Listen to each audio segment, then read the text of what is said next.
Hi everybody, welcome to the Witching Week. Today is episode 8. If you've been here before, welcome back to my kitchen. Blessed equinox, first of all. It's the autumn equinox today. It is sort of murky out there and sort of reasonably dry and warm. I have actually started wearing my coat this week, which has been a bit of a shock. I do really feel the cold anyway, but yeah, I've had the coat out already. There's been some talk this year that this might be a mast year for acorns. Now, I'm doubting this. I haven't been out much actually, to be honest. Usually at this point, my husband and I, we'd sort of get out for the odd little autumnal walk. He's been very busy working. I've not really felt up to it, so I can't really confirm or deny. We had a mast year in 2020, so I very much doubt that we'd have another one again. Apparently they happen every sort of roughly 5 to 10 years. Now, each year trees produce sort of enough fruits and nuts to keep them going, to keep the sort of animal population going. So if you think of a squirrel taking acorns, you know, there'll be enough, just about enough each year. And then every 5 to 10 years, there is suddenly a huge bumper crop. And the idea of this is obviously to keep the tree or the shrub going for future generations. So it's usually trees like oaks and beech, and there can be as many as several hundred acorns in just 1 square metre. So it's a pretty spectacular thing when it happens. So I don't know, have you been out and about? Have you seen the size of the crop that the acorns are giving off where you are? Do you think it's a mast year? I would absolutely love to know what you think and what your experiences are. Have you all been out yet for a sort of an autumnal walk? I mean, obviously it's the autumn equinox, we're kind of there, aren't we? But we're not fully in the autumn yet. I don't really count it just yet. Usually I start getting excited around about the 1st of October. There's a lovely feeling in the air. You know, everyone goes on about the season of the witch and stuff. I've spoken about this before, but for me, October is when it sort of really starts getting interesting. So one thing I did find this week, actually my husband found it. He's a postman, so he gets to see every sort of part of the county and the area around. But we found the sacred spring at Ashwell. So that is a nearby village to us, and the village is literally named after the sacred spring. And apparently ash trees are synonymous with sacred wells and holy springs and stuff like that. And there is literally an ash tree growing by the sacred spring. I'll pop a picture up now. Unfortunately, I didn't take it the right way. I didn't really think about including it in this video, but I wanted to tell you about this. And it was dry. Apparently the waters run quite freely from it. It's obviously been a very dry and hot summer, so I'll be interested to see whether we see some water coming from it. It has like a Gothic architecture, I can't talk this morning, a Gothic architecture stone surround. It's a bit like the Jacob's Well at Greetham. And that was built after the cholera outbreak of the 1840s on the back of a public health initiative, and there's a very similar poem there. But as far as I know, the spring at Ashwell is an ancient sacred spring. We've got quite a few around here. Obviously they're dotted all across Britain, but the ones around here are usually, a lot of them are quite hard to find. They're either just, you know, mentioned in books and are lost to time, but you can't actually find them. There's one in particular that I've been searching for down the road, and there is a new housing estate, and the little bit by it is called Ladywell. But can I find the site of the spring? I can't. There's a little stream, but I've been rummaging around in the undergrowth. That sounds really funny, doesn't it? And I've been down there a couple of times, and I'm always sort of aware that people might be like, what's that strange woman doing in the bushes?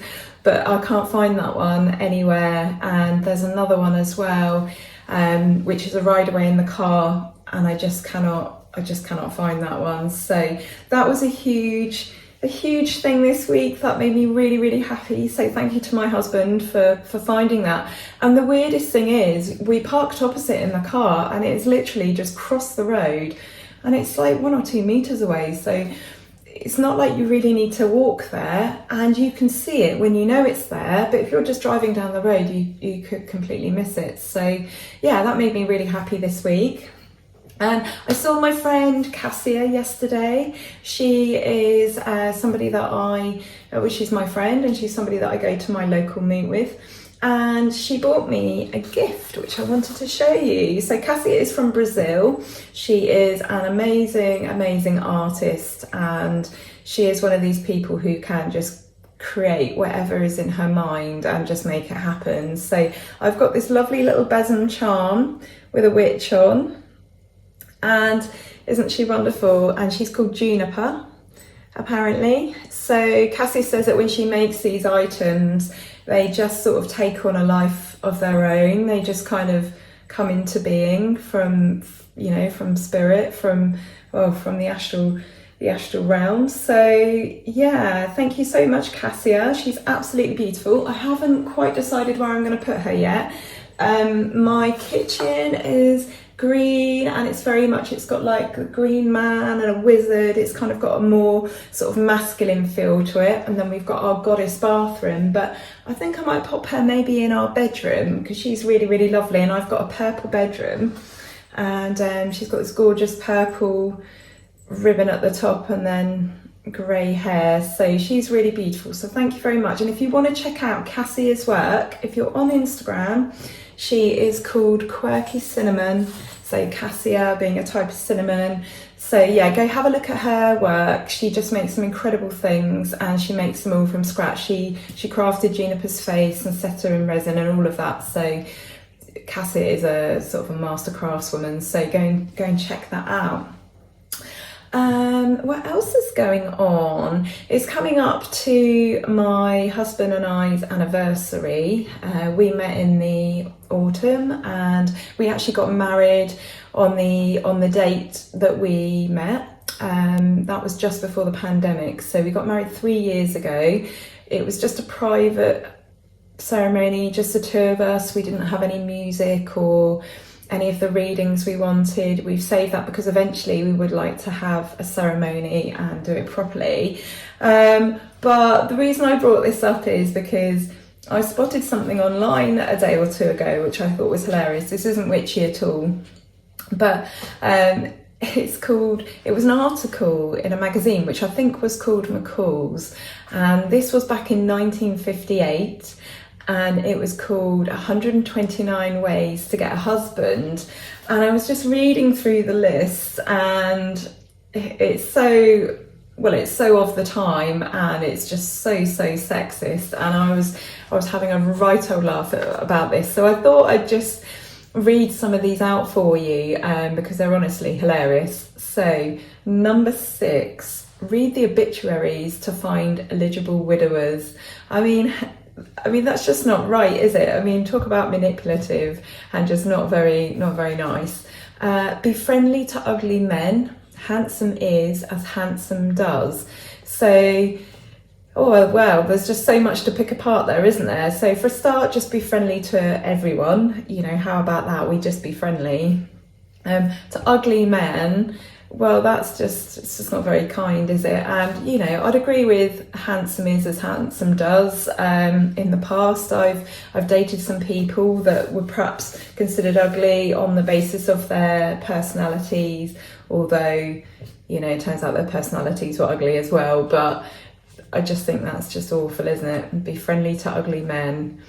Number 32, forget discretion every once in a while and call him up.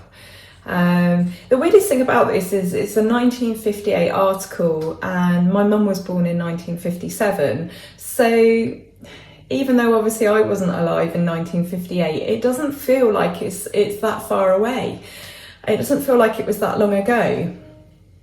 And so, these just seem just, I don't know, it's just a different world, isn't it? I think it's American. I think it was an American article in an American magazine, because they use the word sweaters. But yeah, it's just absolutely incredible. Number 33, which was the suggestion after forgetting your discretion, is carry a hat box. I don't know if you're supposed to have the hat in it or just carry an empty one, or I'm guessing, I couldn't work that one out, but I'm guessing that, you know, you're hoping that some kindly gentleman is going to offer to carry it for you, but it just seems a bit bizarre. I mean, who wants to lug a hat box around? Number 43, buy a convertible, men like to ride in them. Oh yeah, I've just got 20 grand just to sort of shell out on a convertible for the sake of it, because I might happen to find a man who likes them.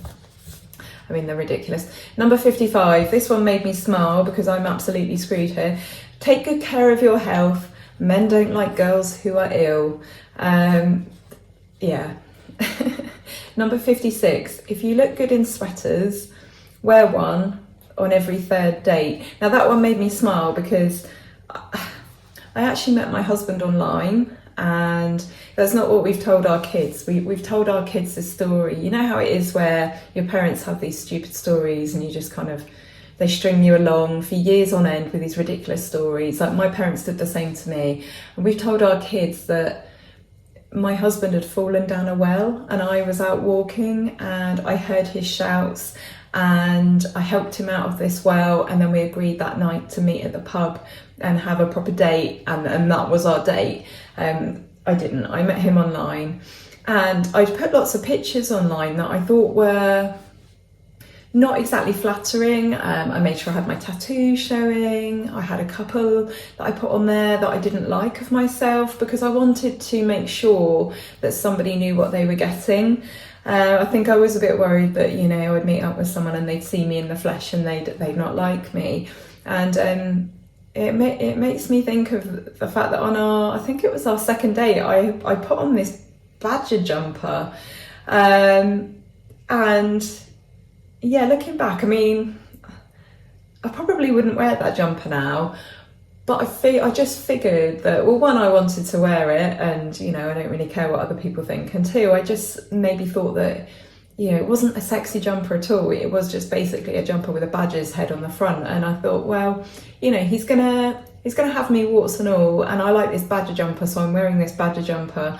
So that one makes me smile. If you look good in sweaters, wear one on every third date. I don't know what the significance of that is in terms of 1958 and how they felt about sweaters. I don't know. If any of you have got any ideas on that one, let me know. Number 72, don't whine. Girls who whine stay on the vine. I mean, that's probably, yeah, it's probably true, but what a strange thing to say, you know. How about we all just be ourselves? 104, if he's rich, tell him you like his money. The honesty will intrigue him. I would really hope that if you go on a date with someone and you happen to have money, that they don't make a big thing about it and that they're there because they like you. But yeah, so that was just a tiny selection out of 109 ways to get a husband, and most of them are completely bonkers, if I'm honest. So yeah, so those are sort of the things that have amused me this week. What about you guys? How are you getting on? There's loads of you saying that you're tuning in each week, which is absolutely brilliant. If you're joining me for the first time, then grab a cuppa. I'm about to do a tarot reading, and give me a subscribe if you can. We're slowly growing as a channel, which is lovely. But like I said before, the aim of this is really for me just to have a cup of tea and a chat with you each week. So I'm going to get my trusty tarot cards out and give them a shuffle.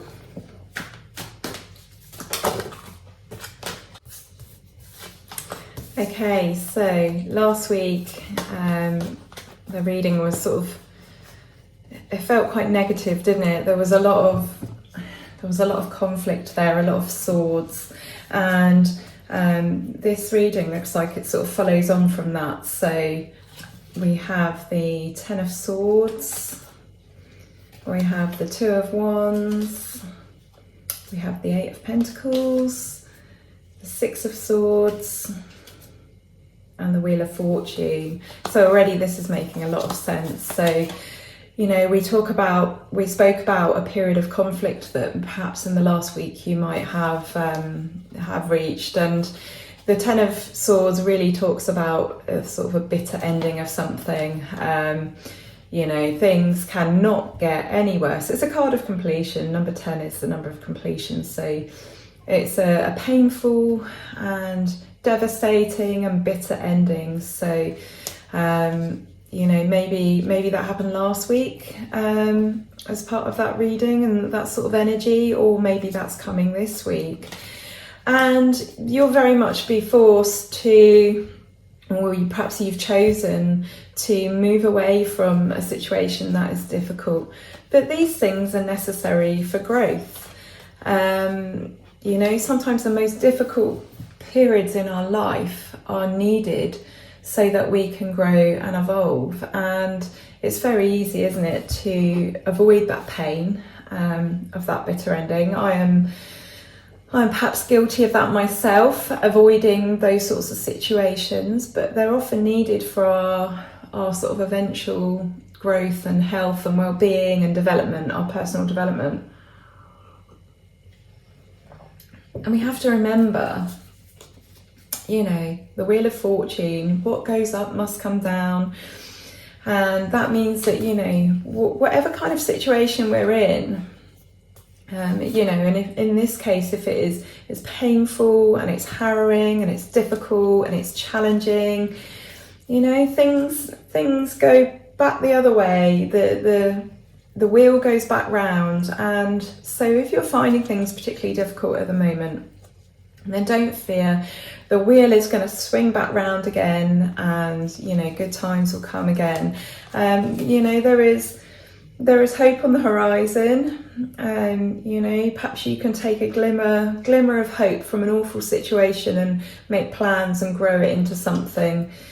I think of the twos as I make as a key word for the tarot. And so with your perseverance and hard work, you can really create something that's wonderful for you. So yeah, last week and this week, it's been a bit of a funny energy, hasn't it, with the cards? When I think about what's sort of going on in the world at the moment, I know the cost of living crisis is really what's sort of getting everyone down at the moment. You know, I've said before, we're going to have to pick between eating and having the heating on, and we never thought we'd be in a situation like that. But I feel confident that things are going to get better. I feel like we're going to navigate out of this awful situation that many of us are in the UK, and I feel like it's all going to be okay. And I just can't help but feel with the tarot that with every message, with every sort of heads up that you're given about the difficult things that might arise, there is always a glimmer of hope. There is always something you can do as a human being with your tools and your skills and your experiences to work through whatever life throws at you. That's the point, isn't it? That's the challenge. So don't worry, you will be able to move forwards to better, happier shores, and you'll be able to make something really special out of the situation. So yeah, I'm wishing you such a lovely autumn equinox. Enjoy your celebrations and enjoy this moment of harmony and balance, and I'll see you next week for more chit chat. So thanks ever so much for joining me, and if you watched this far as well, then thank you, and I shall see you all next week. Take care for now. Goodbye.